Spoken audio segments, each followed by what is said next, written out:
High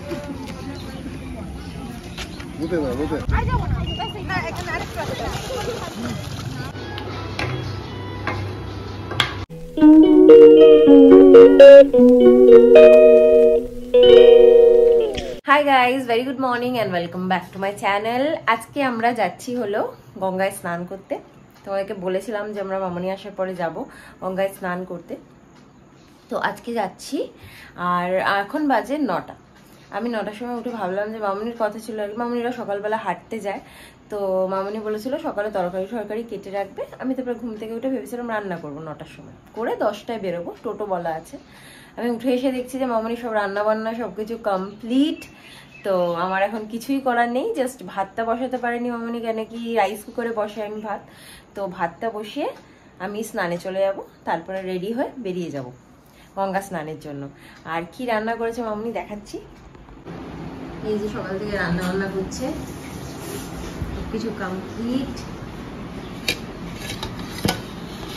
এখানে গাঠি কচু চিংড়ি করেছে, এখানে করেছে ট্যাংরা মাছ, আর একটু মৌরি ভেজানো জল। আর বাপি এই যে শাক কাটছে। শাকটা কি হবে আজকে বাপি? আচ্ছা আচ্ছা, মানে এসে করবে শাকটা? শাকটা আমি জড়িয়ে রেখে দিয়ে যাবো, এসে চোখে নিলেও হবে, না হলে আবার ইয়ে করলেও হবে, করে দিয়ে গেলেও যদি সময় লাগে করে নিলেই হবে। আচ্ছা, এখন আমি তাড়াতাড়ি করে ভাতটা বসিয়ে স্নানে যাই।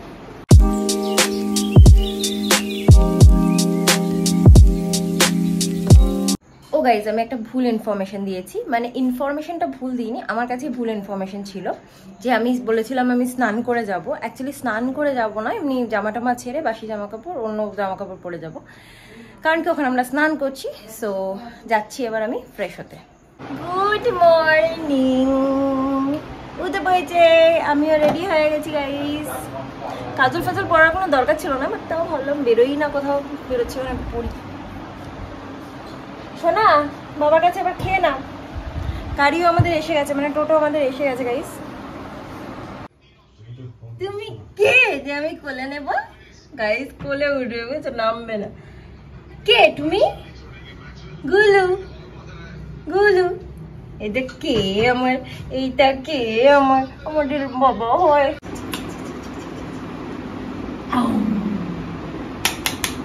খালু মানু খালু, মানুষের গন্ধ পালু। আচ্ছা আচ্ছা, ও ফাইনালি বেরোলাম। এখন বাজে 10:30।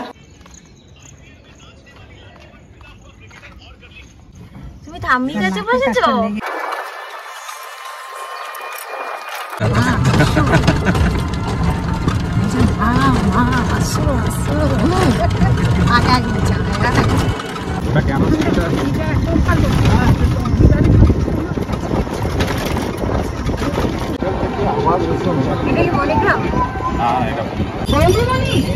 আমাদের ওখানে যাই মাঝে মাঝে ছাতু বানিয়ে দেওয়া এই দোকানটা থেকে আমি নিয়ে নিয়েছি,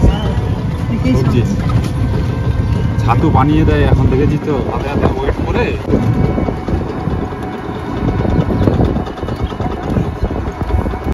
বালিয়ার মোড়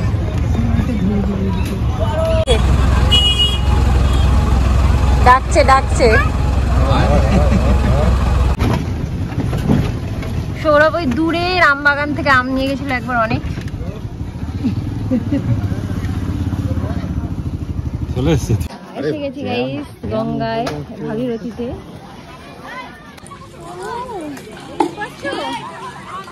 চোখ মুখ লাল হয়ে গেছে একদম, রোদে লাল হয়ে গেছে, লাল হয়ে গেছে দেখো। হাওয়া আছে, আমি যাচ্ছি। হ্যাঁ,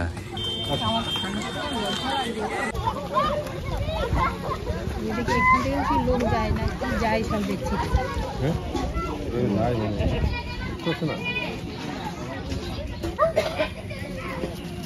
সোনা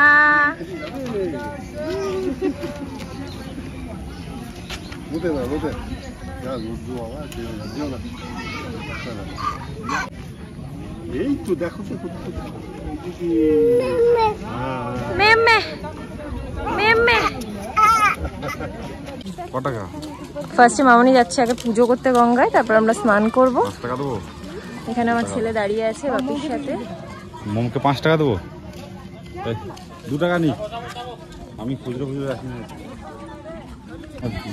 তো আমরা এখন প্ল্যান করলাম যে আমরা এখন এইখানে করব না, আমরা ঘাট ছাড়া জায়গায় চান করব ওইদিকে।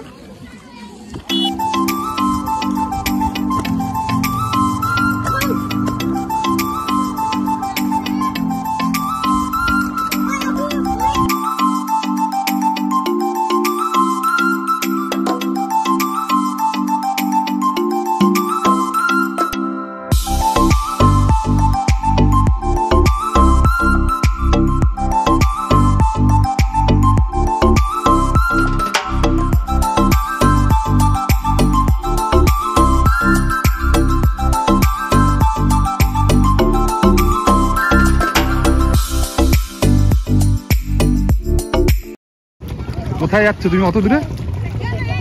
চলে আসো। আবার একদম না।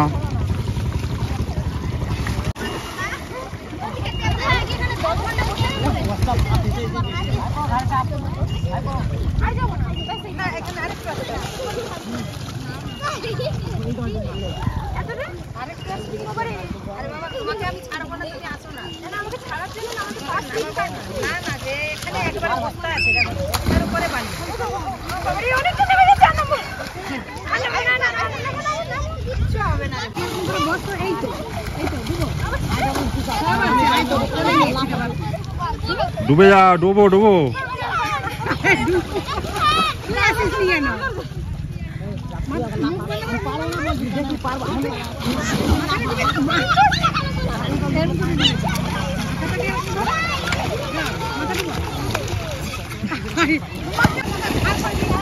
আরে তুমি একবার চোখ বন্ধ করে ডুবে নাও না।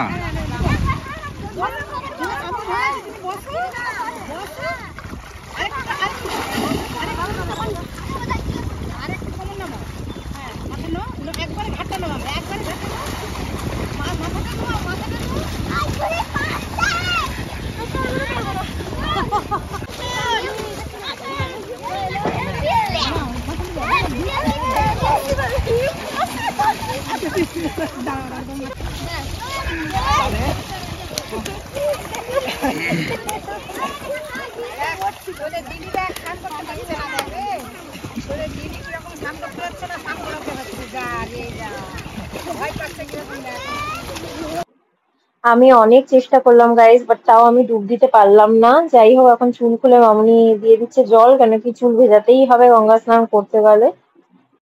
জামা পাস এখানে রাখো না। আমি ও করে রাজু বলছি, আমি ও করে নিয়ে যাচ্ছি, তুমি করে নাও।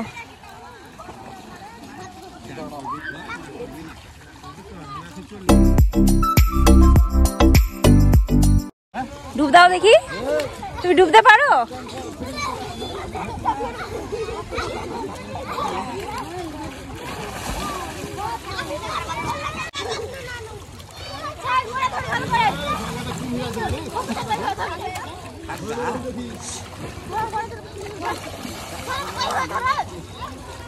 হয়ে গেছে গঙ্গায় স্নান। আমার তো দেখলেই গাইস আমি প্রচন্ড ভয় পাই, মানে আমি কোনো পুকুরে স্নানই করিনি, তো অবভিয়াসলি আমার ভয় তো লাগবেই। আমি ছোট দিয়ে আমাদের বাড়ির ওখানে কোনো পুকুর ছিলও না, আর আমাদের এইসব এনজয়মেন্ট কোনোদিন আমরা পাইও নি। তো এখনো সেই ফোবিয়াটা রয়ে গেছে জলের। গুলু, আমার গুলু, আমার গুলু, চান করেছি। জামাটা ছেড়ে আসি বাবা। গাইজ বাপি আর বেশিক্ষণ নিয়ে রাখতে পারছে না ওকে, আমাদেরকে না দেখতে পেয়েও ছটফট করছে। সৌরভ তাড়াতাড়ি চেঞ্জ করে নিক, মামনি গেছে চেঞ্জ করতে। এইদিকে বোধহয় কোথাও একটা চেঞ্জিং রুম আছে। তুমি করে নি? আই ডোন্ট নো, দেখতে হবে। হ্যাঁ দেখি কি করব। এতটাও জল কিন্তু লাগে। আচ্ছা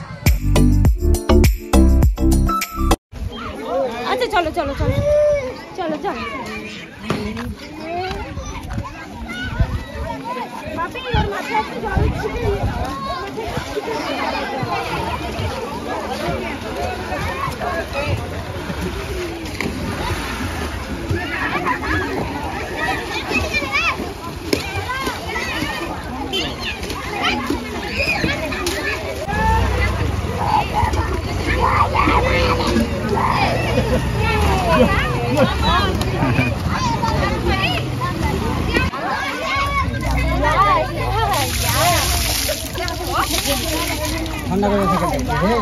হয়ে গেছে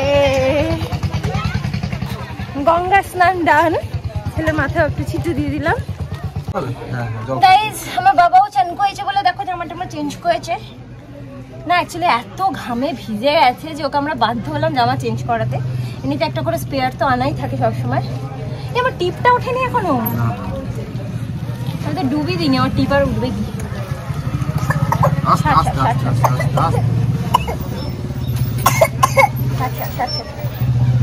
তো যাই হোক আমাদের এখানে পর্ব মোটামুটি শেষ। এখন যাব বাড়ি।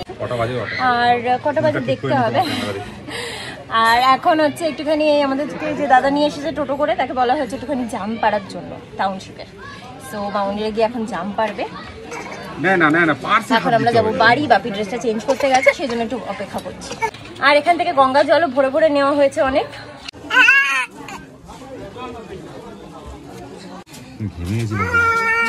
মুখ দেয় না, মুখ দেয় না, মুখ দেয় না।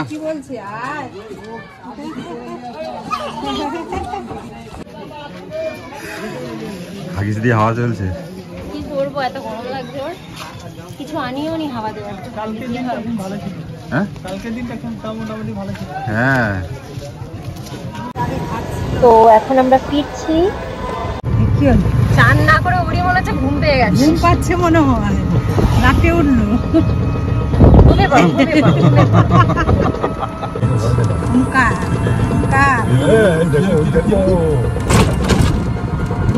কি হয় কি হয়? নৌকা করে চলে যায় তো তোর পাশে? ওই আসছে না, আসছে। হ্যাঁ হ্যাঁ হ্যাঁ হ্যাঁ। কি বললাম, তো কতক্ষণের মধ্যে যাওয়া আসা হয়ে যেত? 5-10 মিনিট। তো যেতে পারতে। 5-10 মিনিট বেরোতে লাগে। 10 মিনিট আটটু সময় নিয়ে আসলে আমরাও যেতে পারতাম। আরে ওইদিকেই তো আমার লিচু বাগান বেশি, এদিকে তো কম। তো সব তো রান্না হয়ে গেছিল, যেতেও পারতাম। হ্যাঁ রান্না তো হয়ে না, জাম পাড়তে হবে। চলে এসেছি আমরা ঘরে। এসে দেখলাম যে মাসি যায়নি, মাসি নিচে দাঁড়িয়েছিল। গাইস বাপিরা দেখো কত জাম পেরে এনেছে। এত বড় নিয়ে যায় একদম। খাও, টেস্ট আছে, টেস্ট আছে। ধুয়েছো? হ্যাঁ ধুলাম তো এখনই। টেস্টি বাট একটু ধুলো ধুলো। সো গাইস আসার পর থেকে অনেক কিছু হয়ে গেছে। আমার ছেলে পড়ে গেছে, লেগেওছে মুখে টুকে ওর। যাই হোক তারপরে ওকে স্নান করালাম। এখন সৌরভ ওকে খাওয়াচ্ছে। আমি এখন যাচ্ছি স্নানে, কেন কি অনেক কিছু কাচাকুচি করার আছে। তারপরে এসে পুজো দেবো। স্নান করে চলে এসেছি, আমি পুজোও হয়ে গেছে।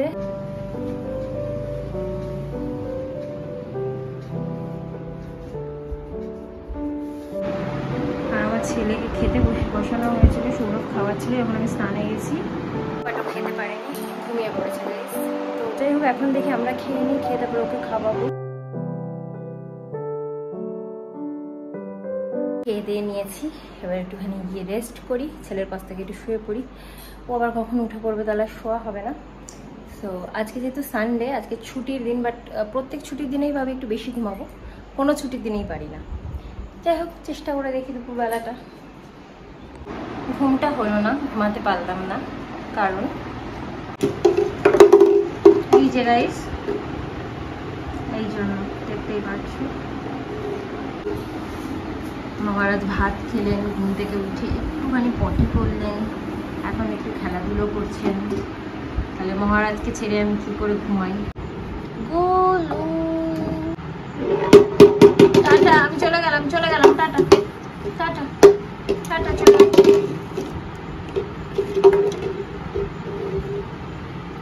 প্রথমে ঘুমাচ্ছিলাম না, বাট তারপরে একটুখানি ঘুমিয়ে পড়েছিলাম গাইজ। 5টার সময় উঠেছি, এখন 6:45 বাজে।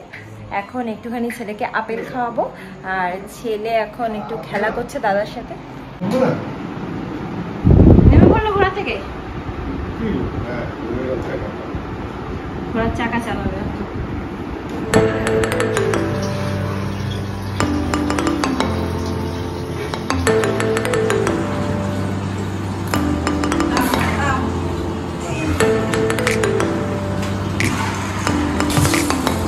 তো এখন আমি বানাবো গন্ধরাজ চিকেন। রেসিপিটা তোমাদেরকে দেখিয়ে দেবো অবভিয়াসলি, বাট আমার চিকেনটা এখনো ছাড়েনি। আমার চিকেন পুরো কৌটো শেপ নিয়ে জমে আছে। ওটা ছাড়তে ছাড়তে আমি ম্যারিনেশনের প্রিপারেশনটা করে নিই।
গাইস এটা একদমই মাখা মাখাই খেতে ভালো লাগে, তবে আমি একটু বেশি ঝোল রাখছি, বেশি জল দিয়েছি, কারণ আমার বাড়িতে সবাই একটু ঝোল ছাড়া খেতে পারবে না, তো সেই জন্য একটু ঝোল রাখছি। আর তোমরা এটা মাখা মাখাও করতে পারো।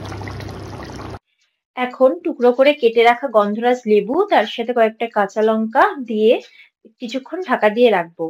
আর খুব ইম্পর্টেন্ট একটা জিনিস যেটা আমি মিস করেছি, সেটা আমার কাছে নেই, সেটা হচ্ছে গন্ধরাজ লেবুর পাতা। সেটা এর মধ্যে দিয়ে একটু ঢেকে দিলে গন্ধটা আরো সুন্দর ওঠে।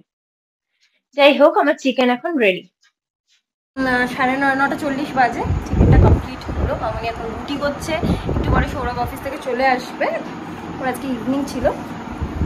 আর আমার ছেলে যেহেতু একটু আগেই সাবু খেয়েছে, তাই এখন ভাত খাওয়াবো না, 10:30 নাগাদ খাওয়াবো। ডাকছে ডাকছে, জানলা দিয়ে ডাকছে ডাকছে।